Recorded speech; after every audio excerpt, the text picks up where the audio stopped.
But isn't it amazing to look back at this reading from Micah today and see how he prophesied more than 700 years earlier where Jesus the Christ would be born, right there in that little town of Bethlehem of Ephrathah.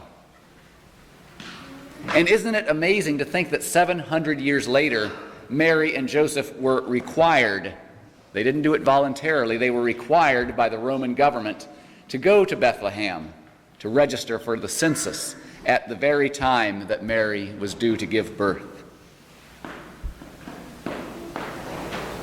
A lot of lessons we have, these well-known and some we've never thought about, come from things like this. But I think one of the lessons that we can really take home from today's reading is the power of God's providence in the world today.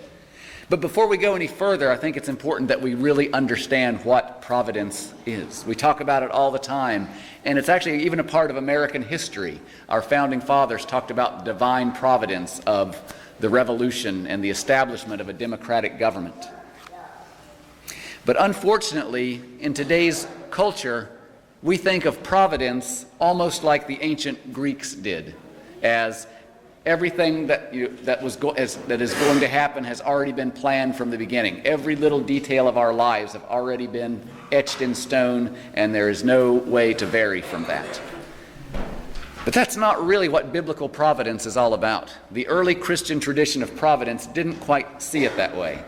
You see, that came, like I said, from the Greek pagan religion, and in the Greek mythology, the three fates, those three women that kind of were, the lives of humans were like strands of fiber, and they would just cut them off, and they had no personal interaction with the human life that they were dealing with.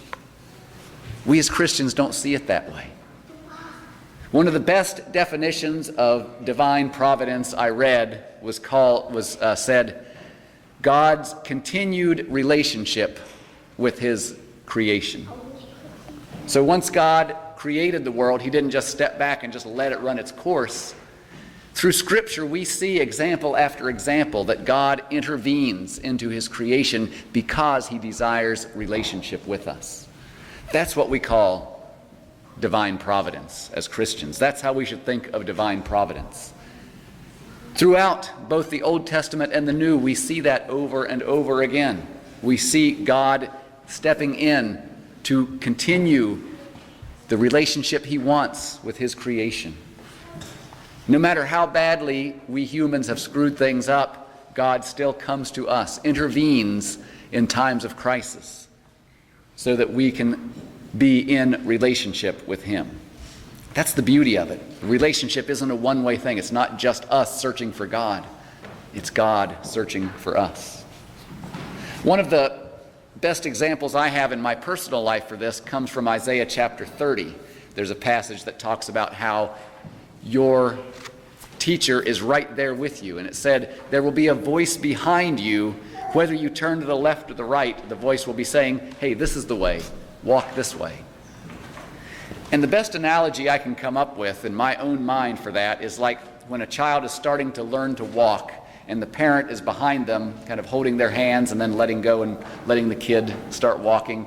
And of course, the expectation of the parent is that the kid's going to go in a straight line. If there's the other parent or someone is standing in front, they expect the child to go straight to that other person. But as we know in real life, they see something shiny over this way, or they might be getting a little too close to the coffee table, so you kind of stop them before they fall and crack their head on the coffee table, or something like that. But unless there's imminent danger, you go ahead and let them do that. You let them kind of deviate from your expected path, because they can learn something that way. They can learn to go reach and grab for that shiny thing that caught their attention. And you know what? They may also even fall in a safe place, and parents let them fall so they can learn how to get back up. That's the best example or analogy I can come up with for how I see God's divine providence in our lives, because the parent is always there. Whether the kid knows it or not, the parent is there ready to grab in times of danger. But now that we understand that that's what divine providence is, it's God's continued intervention because he wants a relationship with us, we see that time and time again God does guide the course of history. He does it wisely. He does it gently. But he does it powerfully and securely without violating our human freedom. And we're going to get into this whole idea of free will when we start talking about the Augsburg Confession, because there's a great article in the Augsburg Confession about how human free will plays in our lives. But this is why in today's first reading from Micah, he talks about how Christ will become our peace. Because as we return the relationship with God, we don't establish it. God has established the relationship with us, and so we just reciprocate. When we come to be in this relationship with God, especially with Jesus Christ, the person, the message, and the mission of Jesus, we really know what this providence is all about, and we come to trust it.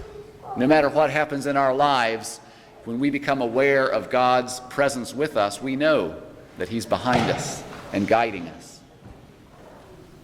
And it doesn't matter that sin has entered into the world and into our lives. It doesn't mean that sometimes when evil is triumphing in this world, it doesn't mean that God's not with us. It just means that God is there in the midst of the suffering, in the midst of the evil with us. God is truly at work in the world. Even when things seem like mistakes or accidents, God uses those to accomplish his will for this world. And so the fact that Jesus was born in this little backwater town of Bethlehem, when any other king would have come from Jerusalem or one of the other large cities, it wasn't an accident. It was God's intervention into the world so that the humble quality of salvation can be experienced by all. Let me give you kind of a more modern day illustration of how a mistake, what looks like a mistake, can really be God's providence. A lady named Jennifer Miller is the founder and the executive director of Bioethics International. It's America's leading provider of human-centered bioethics programs. And it's set up for healthcare, for life science, for biotechnology. And she admits that she entered into this field totally by accident. In 2001, she was an undergraduate at Fordham University, and she was planning to become a physicist. Her dream was to work for NASA and maybe be part of the project that goes to Mars. She was doing really well, making a name for herself, and she, by email, received an invitation to speak at a 2-day stem cell bioethics conference in Rome. And of course, it's like, wow, how could you not accept that? She knew a little bit about stem cells, even though it wasn't her major field of study, and she thought the invitation was based on her desire to include young people's perspectives at the conference. So she arranged her travel, rescheduled her final exams, and went to Rome. But only when she finally got to Rome, to the destination, the place of the conference, did she find out that her invitation had been an accident. She was embarrassed, but so were the organizers, who, because of their mistake, granted her special permission to attend this closed-door conference to kind of make good for their mistake. So while she was there, she got to listen to high-level scientists, philosophers, even theologians, to discuss cutting-edge stem cell technologies and the ethical results from stem cell research. And so that's when her interest in Christian bioethics was born. Now her practical and morally sound bioethical training programs have served more than 2,500 clinics and 1,200 biotechnology companies across the world. A huge thing for the respect of the human person has been entered into the world because of what at first was a mistake. So you can certainly see God's providence at work in things like that. And what's so good about all of this is that God expects and invites us to be part of his divine providence. It doesn't just happen poof, there it is. He uses human beings. He uses followers of Jesus to help accomplish his mission of making all things right in this world. So what can we do? We, as just everyday human beings, not high-level physicists or bioethicists, what can we do as just average, everyday Christians to help bring about God's will in the world today? Well, this week, being the week of Christmas, being the week of families getting together and travel and maybe last-minute shopping, myself included, I think there's at least two things we can work on to help bring about God's will. We can be part of God's divine providence in our lives. See, with as busy and as stressed as this week might be, we may be tempted to kind of lose our tempers, get frustrated, let our prayer and devotional life go downhill. So let's do two things this week to help us be part of God's providence in our lives and in the lives of people around us. First, as we reconnect with family members who might possibly rub us the wrong way, irritate us, maybe have treated us poorly in the past, let's not get angry. Let's not lash out. Let's not try to snub them, try to get back at them in some passive-aggressive way. Let's turn to the babe in Bethlehem, the thing that seemed to so many a mistake that turned out to be the greatest thing in history. Ask him to give us the grace and the strength to be as gracious as possible to all of those people we're going to encounter this week. Let's let that peace that Micah talked about enter into our lives and share the peace with all of those around us. And as we become busy this week, wrapping presents and shopping and traveling and making plans, let's make sure that we don't neglect our time alone with God.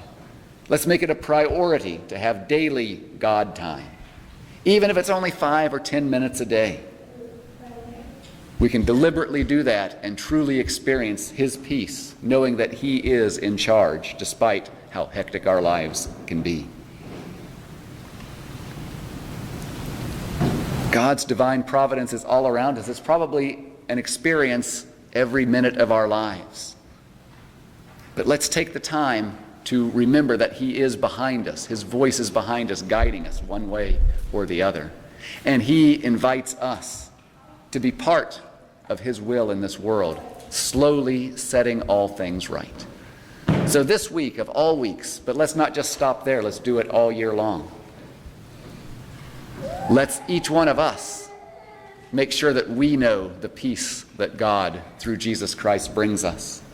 And let's work with him to bring that same divine peace to all of those around us. Amen.